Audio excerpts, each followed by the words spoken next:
Bonjour et bienvenue dans votre chaîne Prof NS. Aujourd'hui, on va traiter la série de la leçon 3, l'oxydation des métaux dans l'air. Premièrement, pour le premier exercice, qui dit répond par vrai ou faux. Le fer rouille plus rapidement dans l'eau de mer que dans l'eau de rivière. L'alumine est le produit d'oxydation du fer dont le dioxygène. Elle protège le métal. L'eau est nécessaire pour former la rouille. La formation de la rouille se fait en présence de l'air sec. L'aluminium s'oxyde jusqu'à sa destruction dans l'air humide. L'acier est un alliage qui résiste à la corrosion.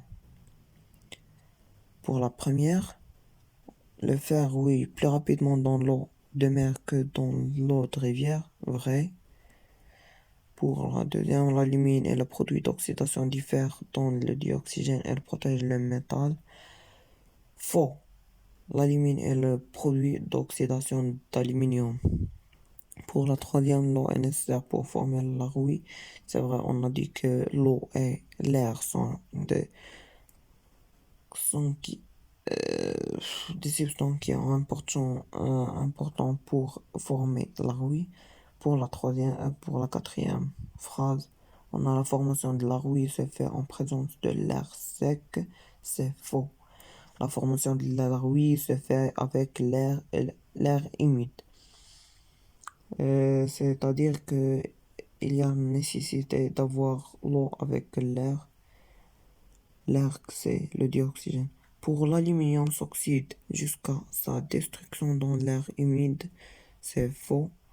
L'aluminium s'oxyde par une couche qui le protège. Qui oxyde, c'est le fer, s'oxyde jusqu'à sa destruction par la rouille. L'acier est un alliage qui résiste à la corrosion. Faux. Il y a, il y a des types qui résistent et des types qui non. Et pour le deuxième exercice, complétez les phrases suivantes. Le fer s'oxyde lentement à l'air pour donner de l'eau qui est un oxyde. Cette formation chimique nécessite le fer, le dioxygène et de... Ok, on va compléter cette phrase. Le fer s'oxyde lentement à l'air humide pour donner de la rouille, qui est un oxyde hydraté. Cette transformation chimique nécessite le fer, le dioxygène et de l'eau. Pour la deuxième phrase, la protection du fer contre la corrosion se fait en utilisant la peinture ou le zinc. Pour la troisième, l'alumine est une couche qui n'est pas poreuse, mais étanche à l'air. Elle empêche l'air d'être en contact de l'aluminium et le protège contre la corrosion. Pour la quatrième, l'aluminium ne peut donc pas s'oxyder en profondeur. Pour le troisième exercice, dans les villes côtières, le fer est plus vite attaqué en comparaison avec le fer dans les villes qui sont loin de la mer. Première question, donnez une explication à cette constatation. Citez deux méthodes pour protéger le fer contre l'action de l'air.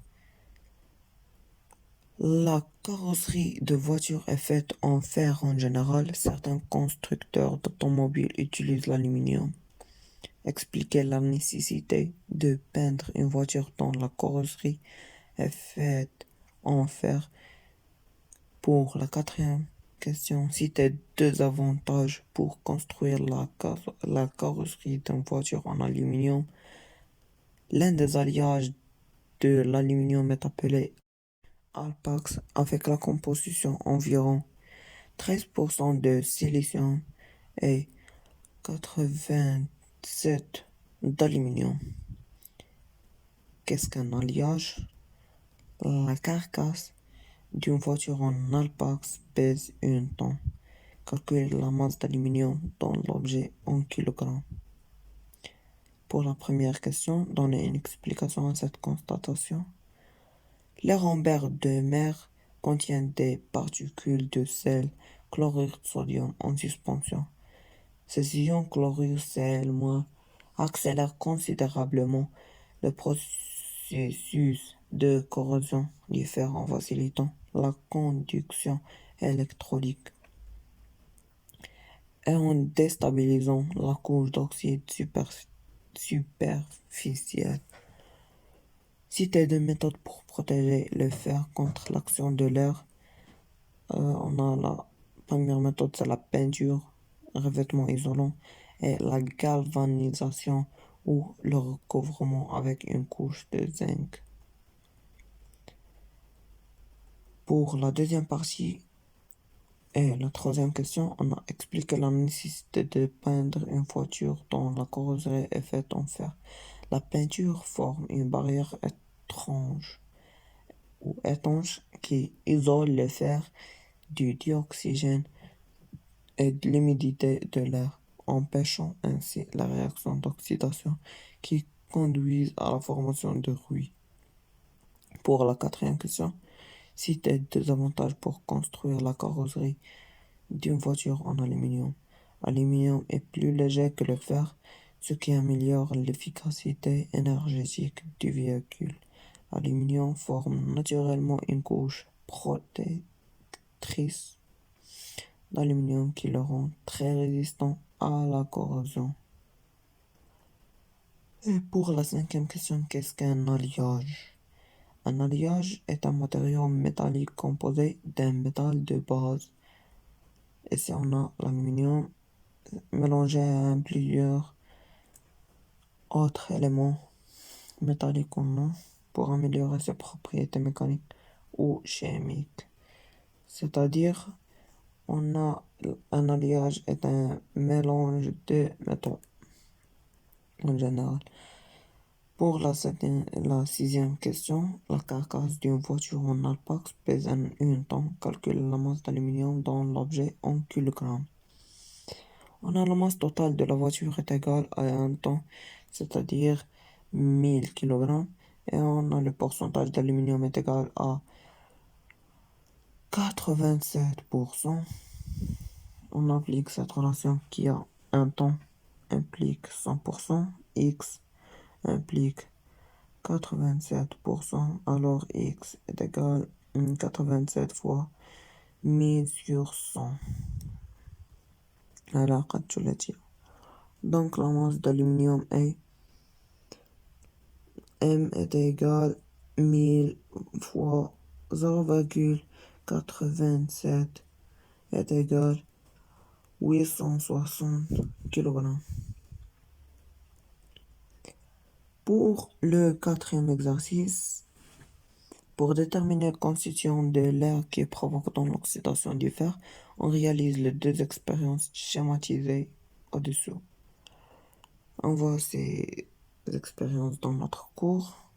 Donc, la laine du fer introduite dans une éprouvette humidifiée retournée sur une couve à eau. Au bout de quelques jours, on observe la laine du fer est partiellement rouillée, l'eau est montée partiellement dans l'éprouvette. Pour la deuxième expérience, la laine de fer est complètement rouillée, l'eau occupée toute l'éprouvette. Pour la première question, en observant le schéma de l'expérience 1, comparer le volume qui a été occupé par l'eau à celui de l'éprouvette. Déduire la proportion de ce volume. Dans l'expérience 1, le volume occupé par l'eau correspond à environ 1/5 du volume total de l'éprouvette. Cette proportion est déduite du fait que l'eau monte partiellement et que cette montée équivaut à la proportion de dioxygène consommé dans l'air. Pour la deuxième question, en observant le schéma de l'expérience 2, expliquez pourquoi l'eau a occupé toute l'éprouvette. Dans l'expérience 2, l'éprouvette contenait du dioxygène pur au lieu de l'air. La réaction de Rouille a consommé la totalité du oxygène présent ce qui a entraîné une diminution complète de la pression à l'intérieur de la buvette. Ainsi, l'eau est montée pour occuper tout le volume, remplaçant le gaz consommé. Pour la troisième question, quelle est la proportion de volume d'oxygène dans l'air? La proportion de volume d'oxygène dans l'air est d'environ 20% ou un cinquième. Pour la quatrième question, expliquez comment peut-on déduire les deux expériences 1 et 2 que la constitution de l'air qui a provoqué la rouille de la laine de fer est le dioxygène. Dans l'expérience 1, avec de l'air, l'eau monte d'environ un cinquième du volume, ce qui correspond à la proportion de dioxygène dans l'air. Dans l'expérience 2, avec dioxygène pur, l'eau monte complètement, indiquant que tout le gaz consommé est du dioxygène. Ces observations prouvent que le dioxygène est la constitution de l'air responsable de la rouille. Sachant que la rouille de fer est constituée essentiellement de l'oxyde de fer Fe2O3, écrire l'équation chimique équilibrée de la réaction qui donne ce produit. L'équation chimique équilibrée de la formation de l'oxyde de fer 3 est 4Fe plus 3O2, il donne 2Fe2O3. On a fait pour cet exercice, on a traité toutes ces informations dans notre cours. Cette série est plus courte. Vous pouvez revoir le cours, elle est très nécessaire. Merci pour votre attention et à bientôt.